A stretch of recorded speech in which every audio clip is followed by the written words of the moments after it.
Welcome to another nature workshop. We're not in the woods just yet, we're on the bus on our way. Everyone say hello.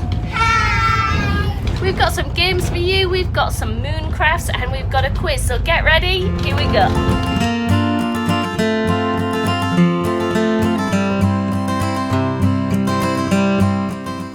I'm Rachel, and yes, this week we're talking all about the harvest moon. But before we do that, I just want you to notice something. Do you notice that the top half of my screen is very different from the bottom half? Up here we've got green leaves, we've got full trees, it still looks like summer.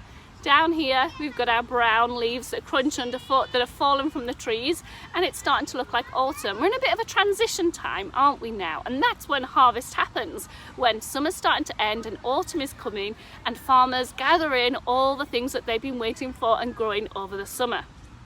I want us to talk a little bit about that transition time, because the harvest moon appears at another transition, at another time when it changes from one thing to another, and that's dusk, when the sun sets and night hasn't fully arrived and things start to get a little bit dark, sometimes almost a bit mysterious.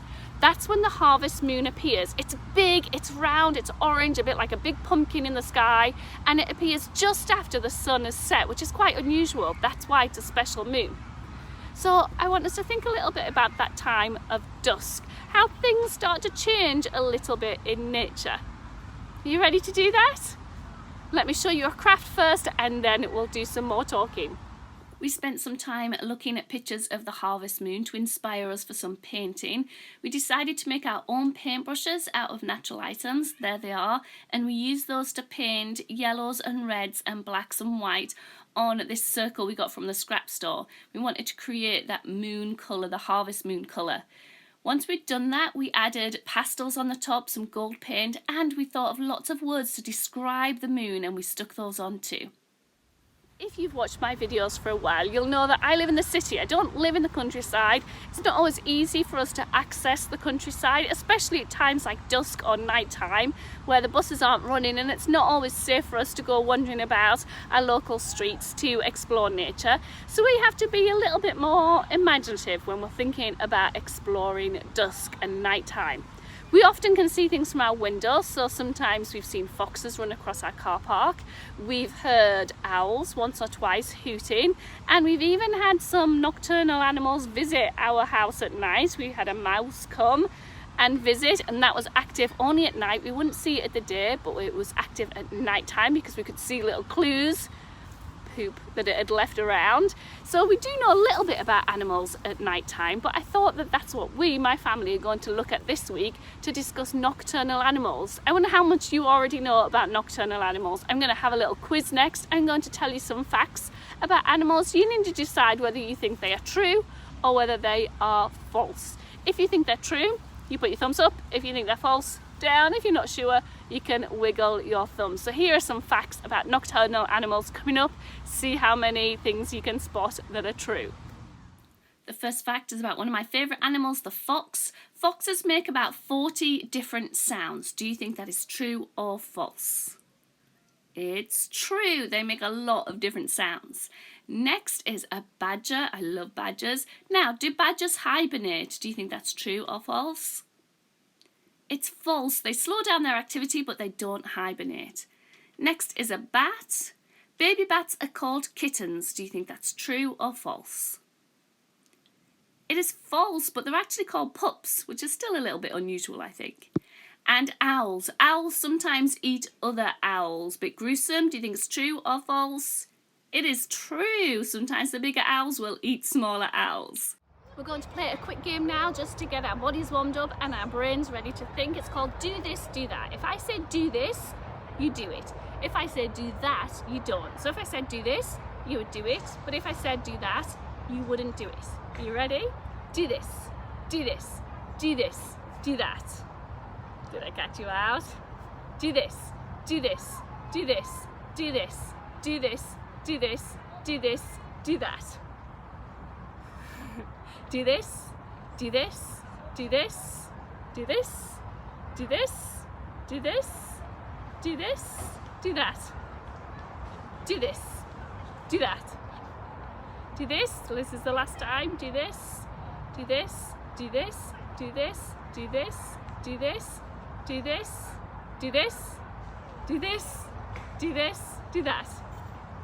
Well done. You can play that together at home and get ready for our big question. In the Exploring Nature with Children curriculum, it suggests going out for a nighttime walk at that dusk time to spot the moon and also see what nature is like at different times of the day. And that is a fantastic thing to do if you're able to do so safely. Now, where we are in the middle of a city, it's not quite easy for us to go out in the dark. And to be honest, some of us in our family are a little bit scared of the dark. I wonder if you've ever felt that. Have you ever felt nervous of the dark? Most people have at some point. We can't always see everything, and the unknown, the mysteriousness about it all can be a little bit uncomfortable. So that's my big question for today. What times of the day do you feel the most uncomfortable and the most comfortable, the safest and the most unsafe? And does it depend where you are? For example, when I'm in my bedroom, cozy in my bed, I feel really safe and I love it to be really, really dark in my bedroom. But, like I mentioned that little mouse, sometimes when that mouse was around and I was in at the kitchen and I wondered if the scurrying was a mouse, I am terrified of mice.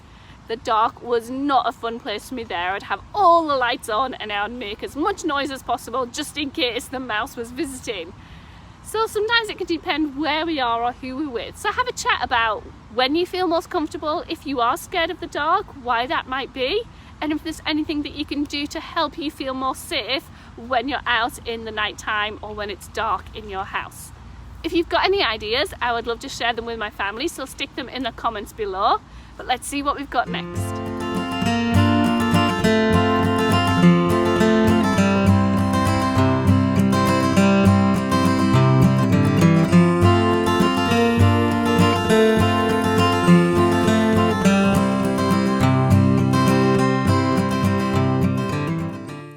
Making art when we're out and about using the things that we find in nature. This time I did an outline of a fox with twigs, and then we found different items that we could fill it in, colour it in almost with nature. What could you make outside this week? Are you ready for a 3, 2, 1 challenge? The reason why I have these challenges is to help us connect with nature. It helps us to look at things in a little bit of a different way and observe really carefully. But I usually try as well as to have something that helps us connect with each other during this time. So are you ready to connect? Yep. So I want you to visit the same place 3 different times of the day. Now, you don't have to go outside for this. It could be looking at the same window 3 different times of the day. It could be finding pictures of your favourite place in the world at 3 different times of the day. Or it could be, if it's safe where you are to do so, go out at 3 different times of the day or night and visit the same part of your garden or park or whatever it might be. And think about the differences that you can see there as well. So, 3 different times to the same place.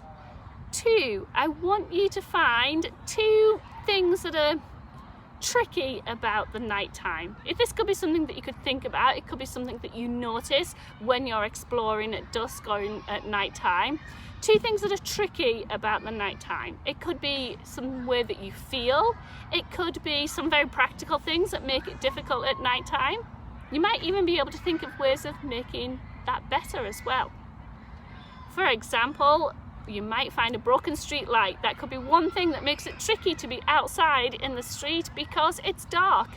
And then your next thing, your one thing to help make the dark feel safer for people, you could phone up the council and ask them to fix it.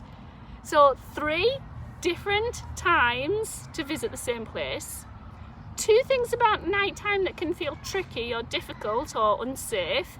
And then try and do one thing that helps you or the people around you feel safer at night time. Are you ready? 3, 2, 1, let's go.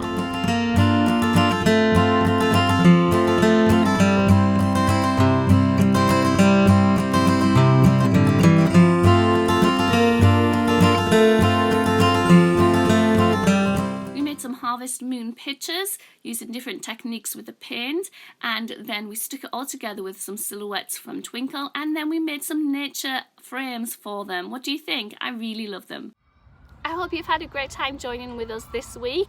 I've got a challenge for you coming up. Same as usual, can you count how many moons you can spot in this night sky? Usually there's only one, if you're on Earth that is. So see how many moons you can spot. It's only going to be about 5 seconds long, so count quickly and see you next week.